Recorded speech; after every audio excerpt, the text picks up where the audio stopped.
We're talking Green Bay Packers football on the Our Football Network, Our Football YouTube channel. And that means we are going to have a return conversation with Ryan Schlipp from the Packer Net podcast. Ryan, thanks for doing this. So good to be back. So much fun talking off-season Packers football.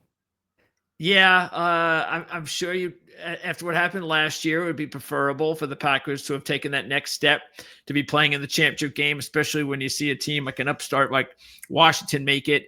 And I'm sure there are a bunch of reasons why. This is not particularly that podcast for it, but we can start talking about just a couple of things before we move on to discussing what the Packers need to do to improve their roster to get over the hump. I can simplify it a little bit, I guess, by just zeroing in on one player, and that would be Jordan Love. Is that the way the fans think? Pretty split. There's definitely a very defensive posture a lot of fans take around Jordan. I definitely don't share those sympathies. I'm of the opinion that the team will go as far as Jordan will take it, and you can tell. I mean, when he's playing at his best, the team generally is going to do very well. They're going to win, and when you see the team kind of spiral and really start to play poorly, I'm kind of with you. I look in one direction, and that's at the quarterback. And they got some stuff to kind of iron out and figure out exactly where things started to go wrong. But that's where I would start with the quarterback. And there's really nothing you can do at that point except keep your fingers crossed and hope that he just keeps developing, right? I mean, they've got the right coaches in place, especially on offense. There's no need to make any changes there, correct? Yeah, no, I think there's when you're watching it live, it's always kind of hard to tell. If the ball's not getting thrown, is nobody open? Is it a bad play design? Whatever the case, but the times that I went back and watched, there wasn't really any issue with play design. People were getting open pretty regularly. The timing, the decision making, the accuracy, things of that nature. It just the rhythm wasn't quite there for the offense. So we've seen it. The end of 2023, Jordan was fantastic, and there was a stretch this year where the team looked like it was getting back to that. So it's there, but for some reason it got unhinged. I don't know if there was an issue with Jordan with the injury that he had. He was maybe a little bit uncomfortable in the pocket. I'm not entirely sure, but they got to get that figured out. Speaking of the coaching staff, have there been any or will there be any significant changes? Rebrovich is our defensive line coach. He was a holdover from the Joe Barry era. Hafley came in. He did bring in Ogabasi with him, kind of worked underneath Rebrovich. The defensive line was pretty terrible. That was a big problem for us. Everybody took a step back. They did switch from a 3-4 to a 4-3, but when you look at the pressure rates, I usually set a standard at about 10%. So if you rush the passer 100 times, you should have about 10 pressures at a minimum. All of our guys are always above 10%, whether it's 10.5 or 15 or Rashawn up to 18 sometimes. Everybody plummeted below 10. Rashawn slowly got back up, but I mean it was ugly, their inability to generate pressure. So that was the one casualty. Saw some really good names that they were bringing in to interview. I saw Jeff Hafley did get an interview with the Jets. Kind of got me a little bit scared, but it looks like they went in a different direction, and I don't think anyone else is really going to be moving on. Okay. Before we get started on personnel, I just want to remind everybody to get ready to order the 2025 version of the Our Lads Draft Guide. We'll have a link in the description of how you can order it. And that's I know it's a big reason why I am doing these interviews with our official OFN insiders that can give us the scoop on what's going on with the respective teams. So I think we've already got more than a half. Actually, we've got more about 6 or 7 in the clink already. So we still have a long way to go. It's still a long off season ahead of us, and it hasn't really even officially started because we haven't even reached the Super Bowl yet. So. But for the Packers and for you, Ryan, this is going to be an interesting offseason, especially when you take a look at it's interesting because free agency usually it's not very active. You take a look at the guys that are unrestricted free agents, and okay, there are a couple of names there, but it's like there's like 5 or 6 guys total that really have to have new contracts and decisions need to be made. Yeah, the Packers are in a really good spot financially. It's pretty uncharted territory. Especially with the whole Aaron Rodgers thing. They were pushing money out quite a bit, trying to prolong this Aaron Rodgers era. And so there was a lot of ugly contracts, a lot of stuff that even after he left, it took us a while to kind of work through that. Now we have this very young team, not a lot of people leaving. The people that are very young, not really big contracts. So even if we do move on, with the exception, I think of Jaire, who might be leaving us, that might sting a little bit contractually. But aside from that, yeah, there's not much to do. I think by the time they get it all cleaned up and re-sign everybody, they're going to have a good chunk of money to invest where they need to. How's the draft capital? They have about 11 picks. I believe this year they have 8. Okay. Nothing massive. They've got 2 7th-round picks. Otherwise, it's just 1 through 6. Okay. And again, like you said, the cap space is solid. So let's start with the player you just mentioned. So what's the scoop? What's going on with Jaire? Very weird situation. Obviously Jaire was a fantastic player. I think in 2019 was his big year. 2020, I believe he ends up getting injured. Don't think too much of it. Stuff happens. And it felt sort of like a Bakhtiari situation. It's like, okay, he'll be back soon. And he just couldn't come back. Constant re-injuries. There was a bit of a flare-up toward the end of last year. A lot of the defensive players, it's hard to know exactly what's going on, but they were very unhappy. There was a little incident with Jaire on the field. He went out and made himself captain when he wasn't supposed to and got suspended for a game. Yeah. But yeah, the comment was that he had a sit down with Gutekunst and they had kind of reassured him that there's going to be some changes. So we thought, okay, training staff was a big issue. They were not happy with the training staff and the defensive coaching staff. They all got fired. So we assumed everything was okay. Well, he gets injured again. And I'm a little bit, I'm guessing he's unhappy with how this was handled because they strung him along the entire year. He's maybe he's going to play, maybe he's going to play, and he didn't. And 3-4 weeks later, they shut him down for the year. Whereas if they had done that earlier, they could have brought him back, etc. So he's really, really unhappy. The comment that was made is, there's frustration on both sides. But when he left, the media tried to speak with him, and he said, "I've got nothing good to say, and I don't know if I'm going to be back next year." So, there's been speculation. I've tried to kind of stay away from it as far as speculating that he's some kind of a locker room cancer or whatever. I don't like to throw that out there without knowing anything, but it does feel like the frustration has kind of boiled over between Jaire and the team and maybe the team with Jaire, especially, you look at his contract. You can't pay a guy like that who's played maybe 50% of the snaps that he's been on the team since 2019. So it feels impossible that they'd let a guy like that go, but it's starting to look like that's where we're headed. All right. And would that be a big deal contractually would it be hard to let him go or to trade him? So, I mean, obviously they'd save money, but it's going to be about an $18 million hit. Okay. So out of the whole, you end up with costing 6 less, but it's still going to be 18 million that you're going to have to carry. So it's depending on how you look at it, you're saving money or you're losing a bunch of money. But yeah, that's a big one. It's definitely a big hit. All right. So that's sounds like that's the big story of the offseason for the Packers. Let's go over some of these other players in free agency and sticking with the offense. Actually, sticking with the defensive side, you've got Stokes at corner, Wilson at linebacker. Anything there? You think they'll both be back? Stokes, I think, is gone. I think the Stokes experiment has run its course. He was a first-round pick. It just never really panned out for him. I think the final nail for me in terms of knowing what the team was doing, there's been a ton of injuries at corner. I thought he was actually playing well down the stretch, him and Valentine and Keyshawn. But when everybody came back, when Bullard came back to play in the slots, and we had all the guys with the exception of Jaire, Stokes was the odd man out. He was the one that played about 2 snaps in that final game. So that was kind of telling that this thing is officially done. So no, I don't think he's coming back. Wilson is a little bit trickier. I tend to think he's going to stay. He's a big special teams guy. But if you look at it, Cooper and Walker are probably the top 2 guys. McDuffie would be next in line. Hopper is a rookie. So if somebody were the odd man out, it would probably be Wilson. But I tend to think that they would just end up keeping all the guys.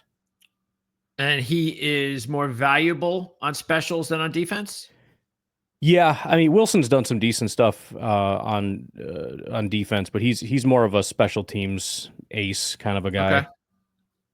And then on offense, Myers starting center.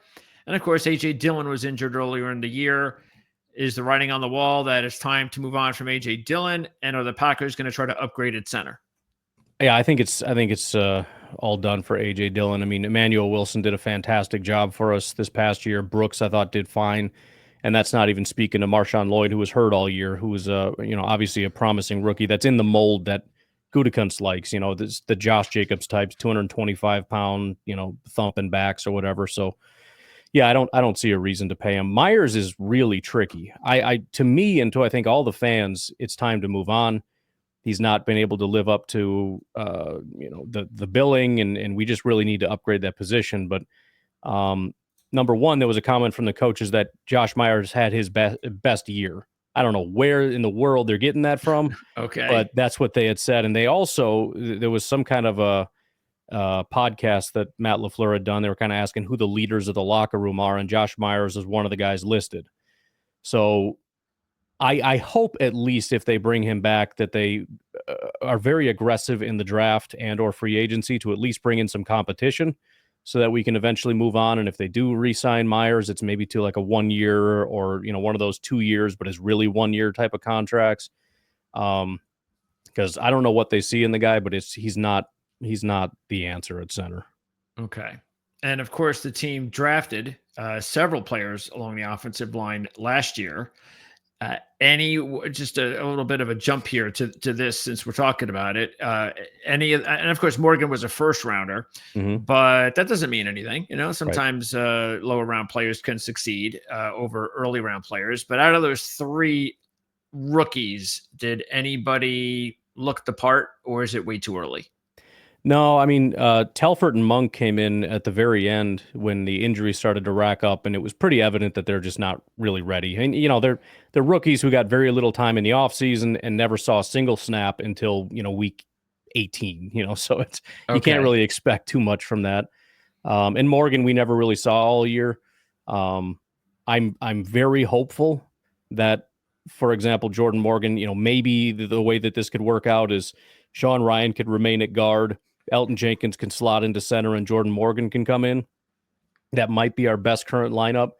But like you said, I have no idea if Morgan can play. Sean Ryan is still a massive question mark. He has improved every year, but he's still not exactly what you'd hope he could be. But if there is a scenario where we have all the guys that we need and everybody takes a big step, that would be probably my desired offensive line. Otherwise, we need a new center and we need a new right guard for sure. Yeah, makes sense. I mean, Yeah. you did spend a first round draft pick on a tackle, and the team appears to have uh, four other legitimate starting players. So, yeah, I mean, you're supposed to put the five best players on the field if you can do that. And it sounds like your idea does that. Yeah. So we'll see. All right. McManus. He's a free agent. How did he do? He's got to stay. He was Oh, fantastic. okay. I mean, obviously, in that final game of the playoffs is when he decides to miss his. I know he's missed more than one kick. It's the only kick I remember him missing all year. He was. I mean, it was even I think the best year he's ever had. And with all the issues we had with kicker, I don't care what it costs. Just please bring the guy back. Let's not mess around. Yeah, don't go drafting another kicker. Not at No, this we're point. good. Just Yeah. keep him. He can go until he's 42. I think is what Kickers will be fine. Okay. All right. Now let's go into. I tell you what. Let's talk about. You mentioned already Alexander's injury situation and Lloyd.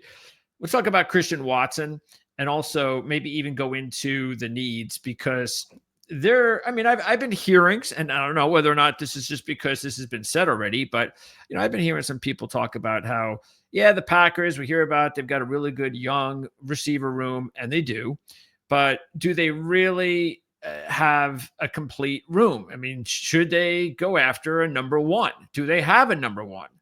And then Watson, I guess, is the closest thing at early on in his career to the number one, but he's continuously getting hurt. So, what's the deal there? First of all, is Watson how is he? And yeah, that's becoming frustrating, isn't it? Seeing him get hurt all the time. It is, yeah, and I keep sticking up for these guys because they all seem so fluky, and you're like, he's gonna be fine, he'll be back, and then Jaire, it just keeps on going. And then same with Christian, it's gonna be fine, he'll be back, it's not gonna happen, and it keeps happening, and it was a fluke thing. Somebody smacked him right in the knee. Luke Musgrave now 2 years in a row has been down for us. It's like it's probably a fluke, but I don't know anymore. Apparently, these guys just they get hurt every year. But no, it's frustrating and it's disappointing. Watson, it was actually encouraging because he kept having soft tissue issues, and he went to Madison to a specialist, and he had no issues. It was fantastic. And then, yeah, like I said, some fluke injury. Somebody smacked him in the knee, or it was actually it was a non-contact. That was a separate injury, but and he ends up messing up his knee like that, and it's just like, oh man, it was such a good year. We thought he was going to make it. He ends up going down. I think he's going to be out for a good portion of next year. Wow. So it's not looking good. I mean, he's got all the talent in the world to get that big contract, and now the timing is just terrible with this. But no, as far as the wide receivers, I think the way that I'm viewing it is, last year we had a very young team.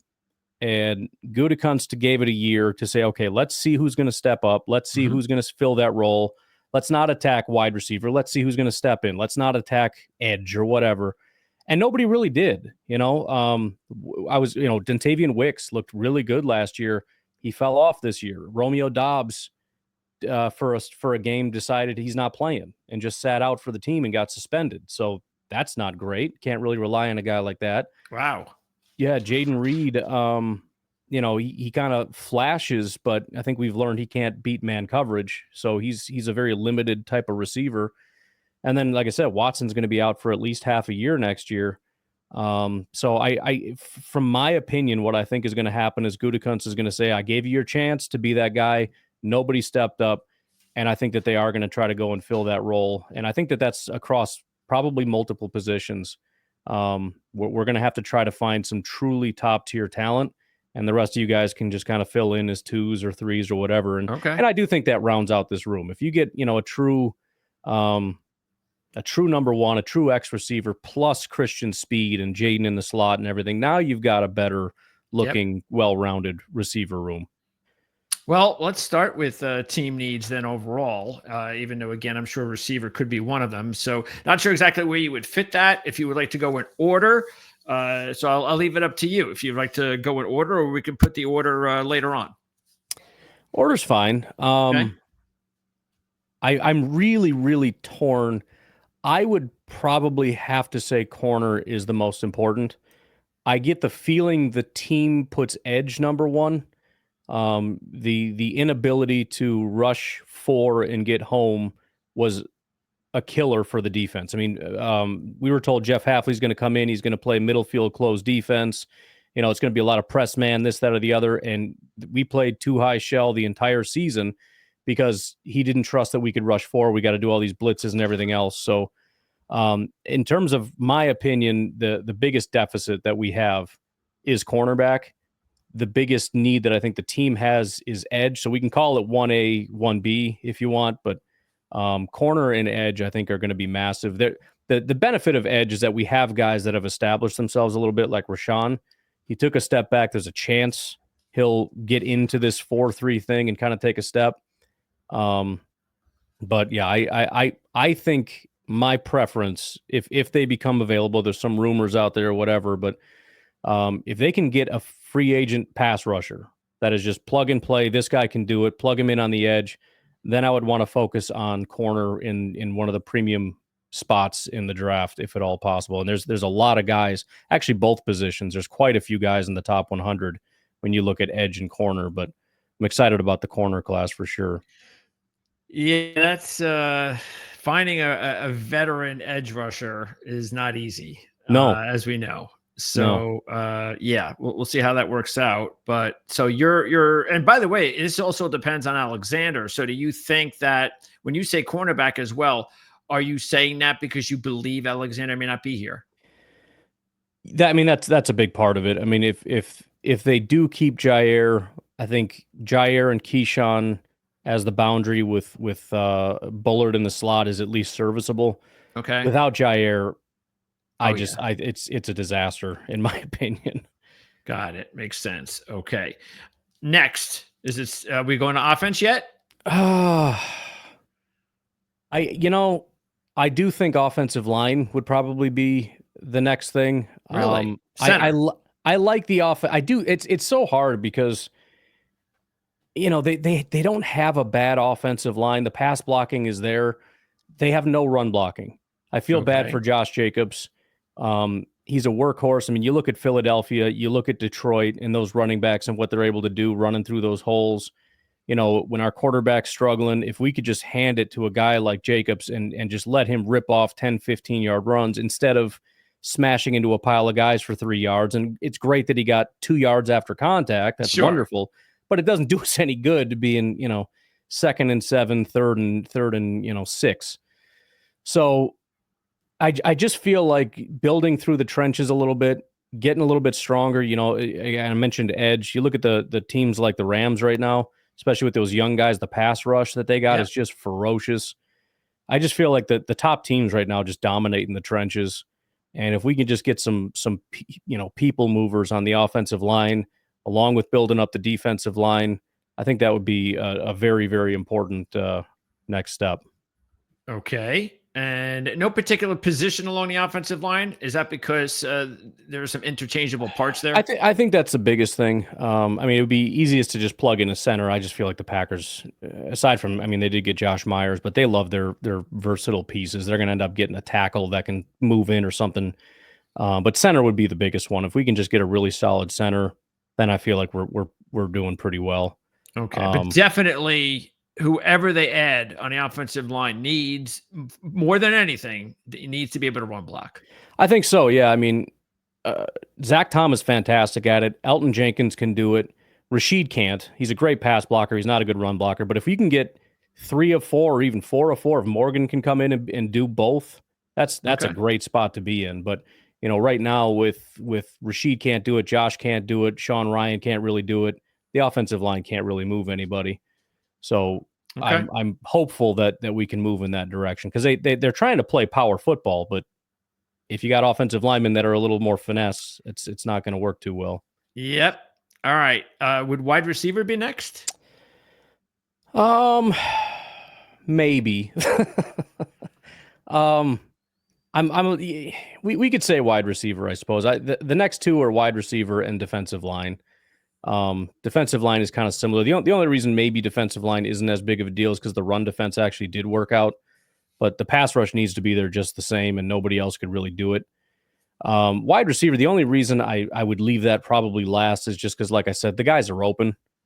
It would be great to get an X receiver and to get a solid guy in there and everything else. But even if we didn't, if Jordan was just playing a little bit better and could throw to the open guy on time in rhythm, I think the offense actually clicks quite well.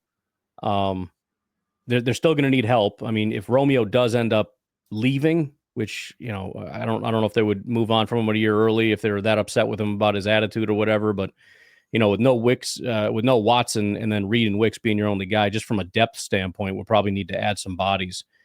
But in terms of really taking a big jump, I don't know. Maybe I'm being too hard on Jordan. I just feel like you put whoever you want there. If the guy can't pull the trigger, it doesn't matter either way. But let's just say, yeah, it's kind of a similar tier for me as defensive line and wide receiver. Okay. And I noticed that we didn't really touch up on Slayton and McDuffie, a couple of other free agents. What do you think about their status? Slayton, I think, has got to go. I've not been a huge fan of his from day one. He's a 320 some odd guy that can't stop the run. That's not a great place to be. And then in the final, I don't know if it was the final game or one of the last games, he ended up getting one of the coach's faces and started yelling at him. And it's like, yeah, that's never that's not going to work. No, it's so I'm completely fine moving on from Slayton. I'm done with that. And McDuffie? I think he's got to stay. The Packers seem to really like him.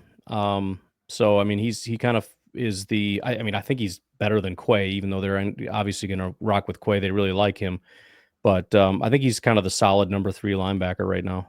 Okay. talk about some of the young players, maybe draft picks, it could even be any rookie free agents or maybe second-year guys that looked like they were developing well and could be ready to take over full-time, whether or not they were part-time last year, and now maybe they could be full-time next year. And it could be anybody who could fill those roles. Well, I mean, the biggest one is Jordan Morgan. Didn't really get a chance to see him, but he's going to have to step in big time this next year, and I think they're going to give him a legitimate shot to fill in. We got to see for about half the season Evan Williams, the safety. He was quite talented. What happened to him? I don't remember the exact injury, but he ended up going out for quite a while. But he's a really talented young guy. He early on they were giving it to Bullard, and they gave Williams a couple opportunities, and once they got to see him, he was out there for good. So I think he's pretty well locked that position down. Now it's just a matter of what do we do with Bullard. But yeah, I think those are probably the big ones. Obviously, we're waiting for Lucas Van Ness to to arrive. I mean, he was in kind of a tough spot. That rookie year was Then we switched to a 4-3 defense, so it's kind of like, all right, I guess I'll give you one more year as a mulligan. But by next year, I mean, we've got to start to see something there. Similar for Musgrave. I mean, I'm a big Musgrave fan, but the guy keeps getting injured, and you can't quite get into a rhythm with him. But yeah, I mean, it's a pretty young team, but I feel like we're all just kind of stagnating, and we're waiting for somebody to kind of take that step. And like I said, nobody's really done it. And so we've got decent supporting cast, but I think it's time to start finding some superstars that can actually come in here and start playing that role, because I think that's what they're missing. And that's, of course, I mean, having the quarterback take the reins, that can solve everything. That's true. That's really the only thing. I mean, it's not as interesting of off-season content if we just say, fix the quarterback and everything's fine. Of course. But that is the answer. Yeah. Okay, and then so looking at the last couple of years, Van Ness up front, Van Ness, Wyatt, Brooks, Wooden, have any of those guys look like they're keepers long term? I really like Wyatt a lot. I mean, he's proven that he can be a pass rusher, not necessarily a dominant one, but outside of Gary, he's probably the only guy that was really generating anything this past year. I'm hopeful again, year 2 in the system, that he can kind of develop. Brooks and Wooden, again, it's hard because everybody took a step back, but again, I think for all of them by next year, I'd like to see Wyatt either become a really good pass rusher or else he's just kind of Same with Brooks and Wooden. Got to see something. But as of right now, I mean, Kenny's, I've kind of given up on Kenny kind of a long time ago. So that's why defensive line was on that list. Any one of them could pop off and become a great player, but I'm not willing to hold my breath on it. And so I'd kind of like to go out and maybe invest and see if we can find somebody else that can come in and actually do the job right. So what's happened with Clark? I don't know. I mean, he was like year 2 and 3 and maybe 4 for him. He was considered one of the premier players, started to really drift. I think as of even last year or so, or 2 years ago, he was basically just a pass rusher. The run defense was not there. And the last 2 years, I mean, it's just there's nothing there. I mean, you see him make a play, and it's like, I forgot he was on the team. Wow. He provides pretty much nothing at this point for the defensive line. Okay.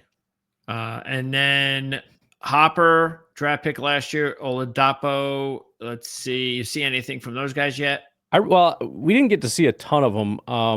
Hopper I really liked in the offseason. He was flying around, make a ton of plays. Didn't really get any chance to come in the regular season, not too much anyways. Oladapo, another guy I really like. Got to see him a little bit. He did play quite well, but just in very limited snaps. So it's going to be tough getting him on the field because they're kind of buried right now. But I'm kind of hopeful that we get an opportunity because I really like those guys. Now, you mentioned Williams and Bullard. So was he playing some nickel? Bullard was. Bullard was playing nickel, and Williams, though, was out playing Bullard until the injury. At safety he was.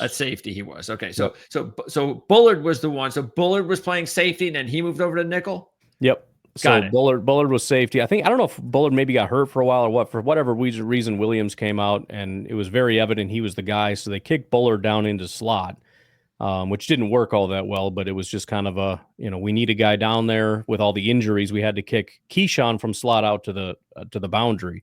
So Okay. Bullard got sucked into that. But yeah, I think Williams is going to be the guy out back with McKinney.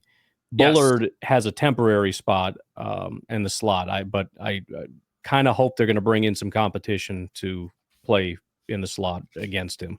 And right now, and again, it's early, but right now, do you think there's a better spot for Bullard?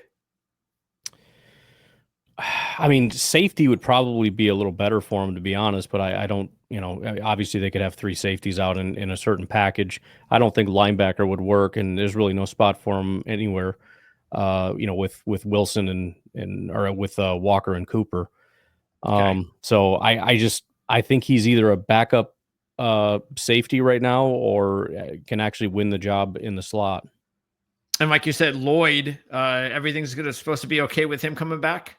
As far as I know, he's actually going to go to the same specialist that Watson went to and Madison. Him and Stokes actually went to that specialist, and both of them made it through without any of the soft tissue issues that they had. So they're going to send Lloyd out there and hopefully can work on whatever he's got going on.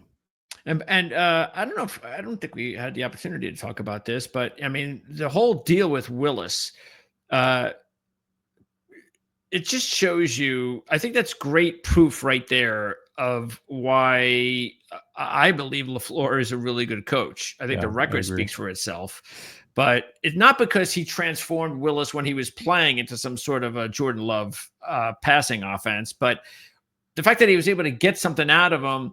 And it was almost like I got the feeling after watching it unfold that, okay, I think maybe I see what he was doing. If he brings in a passing number two, well, that might be a disaster. But he Mhm. brings in a guy that is a little different and it's a little bit more conservative. And we've got a really good running back and we can rely on our defense. So let's just use Willis in that role. And it just seemed to be the perfect deal. And that's, I didn't expect it. I mean, I didn't understand what the hell he was doing, but it worked out. And look, Malik Willis is not a starting quarterback in the NFL, but he sure looked like a very good number two when they needed him.